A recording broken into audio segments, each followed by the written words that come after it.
తెలుగుదేశం పార్టీని సవాల్ చేయడం నీకు దమ్ముంటే అవిశ్వాస తీర్మానం పెట్టు అని చేసిన సమాధానం మీద కానీ లేకపోతే అవిశ్వాసం పెడితే మద్దతు ఇస్తామంటే చేసిన రాజీనామా ఉత్తువేనా అని రేవంత్ రెడ్డి గారు అడిగిన ప్రశ్న మీద కానీ మీ స్పందన ఏంటండి?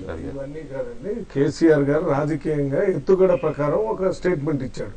అంటే తెలుగుదేశాన్ని కార్నర్ చేయాలనేటటువంటి ఉద్దేశంతో అటువంటి స్టేట్మెంట్ ఇచ్చేది రాజకీయంలో మామూలుగా నడిచేటటువంటి కార్యక్రమం. అసలు వాస్తవంగా ఆ ప్రభుత్వానికి వచ్చినటువంటి ముప్పేం లేదు. ప్రభుత్వం తప్పనిసరిగా 5 సంవత్సరాలు నడిచేటటువంటి వ్యవహారం నడుస్తూనే ఉంటుంది. ఈ రకంగా వాళ్ళ మీద వీళ్ళ మీద వాళ్ళు మాట్లాడుకునే దాంట్లో నిన్న ముగ్గురు అక్కడ చేరారు కాబట్టి ఆ సందర్భంలో ప్రజలకు ఒక జోష్ ఇవ్వాలని మేము పెద్ద ముందున్నాం, మీరు పెట్టండి చూపిస్తామని చెప్పారు. ఇక దాంట్లో టెక్నికాలిటీస్ అన్ని ఉన్నాయని అందరికీ తెలుసు. రేవంత్ రెడ్డి కామెంట్స్ మీద మీరు ఎలా స్పందిస్తారు? కాంగ్రెస్, టీఆర్ఎస్ అండ్ వైఎస్ఆర్ మూడు ఒక సంస్థలు అనుబంధ సంస్థలు అనేదాన్ని ఇక సంస్థలు అనుబంధ సంస్థలు అయితే ఇక్కడ నుంచి అక్కడ నుంచి అక్కడ ఎందుకు పోతున్నారు అనేది ప్రజలు గమనిస్తారు. ఇప్పుడు రాజకీయంగా మాట్లాడుకునేటటువంటి మాటలు ఇవి. ఆ తెలుగుదేశం పార్టీ నుంచి వారు మాట్లాడుతున్నారు, టీఆర్ఎస్ నుంచి వీళ్ళు, లేకపోతే కేసీఆర్ గారు మాట్లాడారు, కాంగ్రెస్ నుంచి మేము ఏం మాట్లాడినా కానీ ఏ పార్టీకి సంబంధించినటువంటి పార్టీని వాళ్ళు రక్షించుకోవడానికి మాట్లాడేటటువంటి మాటలు. వాస్తవం ఏంటంటే ఇది ఒక ఎత్తుగడలో భాగంగానే మీరు ఎప్పుడు పెట్టాలా? ఒకవేళ కాంగ్రెస్ ప్రభుత్వం పడిపోయే పరిస్థితి ఉంటే ప్రధాన ప్రతిపక్షంగా ఉన్నటువంటి చంద్రబాబు నాయుడికి కనీసం ఇది లేదా, తెలివి లేదా? ఆయన 9 సంవత్సరాలు పరిపాలన చేశాడు.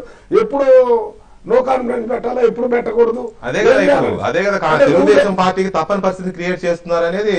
అంటే మీరు ఎత్తుగడలు వేస్తే మీరు ఒక్కరే వేసారని అనుకోవటం కూడా ఉంటుంది. పిల్లి పాలు తాగుతూ నన్ను ఎవరు చూడటం లేదు అనుకుంటే కుదరదు కదా.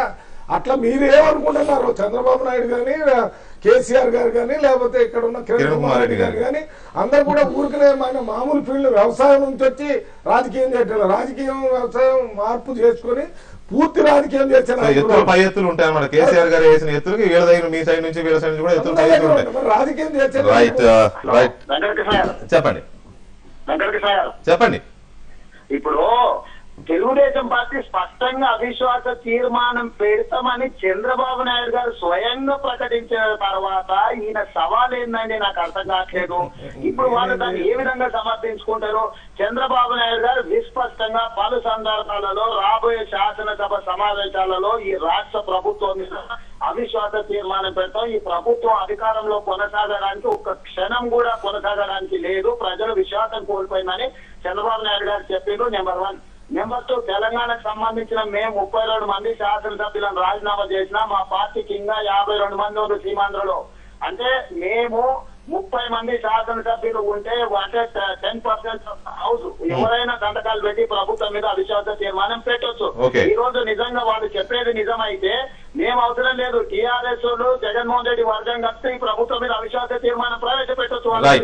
తెలుగుదేశం అక్కర్లేదు వెంకటకృష్ణ గారు.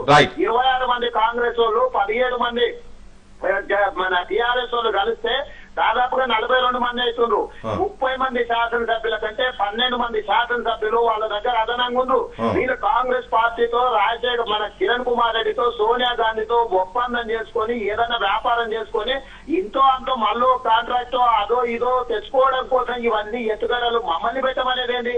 26 మంది 17 మంది కలిస్తే 42 మంది మీరు పెట్టండి, మీకు చిత్తశుద్ధి ఉంటే. రైట్. అంటే అవసరమైన సరిపడినంత నంబర్ ఉంది కాబట్టి అవసరమైనంత నంబర్ ఉంది కాబట్టి వాళ్ళు ప్రవేశపెట్టిన తీర్మానం కూడా మేము మద్దతు